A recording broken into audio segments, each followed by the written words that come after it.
We're starting with the biggest win of the game, and that is weapon choice. There are over 20 weapons you can use, and they're all immediately ready to utilize when you get them. No need to level up, just to get something you already put in work to find. From getting instant access to legendary weapons after defeating bosses, to crafting your own at workbenches. From finding blades during your exploration, to instantly unlocking them through the use of your rage meter. You certainly won't feel hindered by level locking. Swapping between gained weapons is a breeze. One of my favorite ways is using the quick pack. This is the best option when in the middle of battle. Your usual pause menu will be unavailable when you're in combat, but the quick pack slows time down so you can scroll through and equip your favorite sword and jump back into battle without skipping a beat. Outside of combat, you can compare stats between obtained blades, even see what's left for you to find to complete your collection. Get stats on weapons like its power level, elemental attributes, and a bit of history behind the blade. Or take a deeper dive into the inventory to see a weapon's weight, combinable possibilities, inspect the weapon up close, and see information on your combos.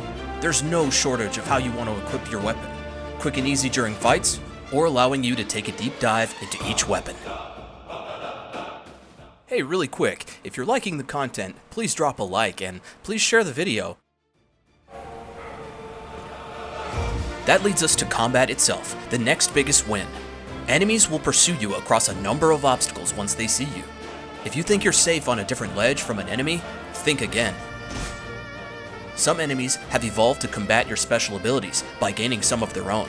Cinder Team is a rogue group of drones that are known to roam the deserts and have programmed themselves to learn pyrokinesis, not to be confused with flame-throwing technology, actual pyrokinesis. Cinder Team members tend to prefer stunning you with projectiles, so they may burn you with their long spells. You can probably guess what their weakness is.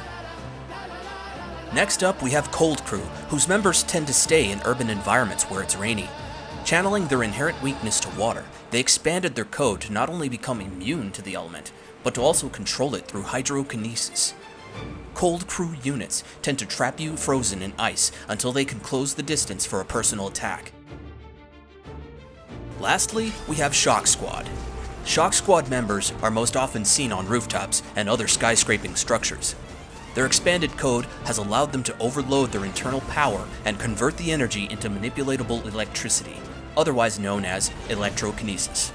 They will tend to stun you with projectiles, so they may electrocute you with their long spells. Among elemental enemies, we also have intense bosses, gatekeeping certain areas to keep you from your objective.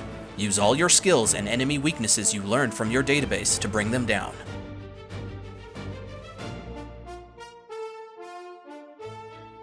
Skill progression is the bread and butter of Supreme Heroes. As you evolve, so do your enemies. High-powered weapons you've been relying on suddenly feel like standard weapons, until you find or earn higher-powered weapons. The classic RPG rarity standard applies to your weapons and skills. Common blades and common skills are easy to find or unlock. But of course, you'll want the best tools to become the best hero in some city.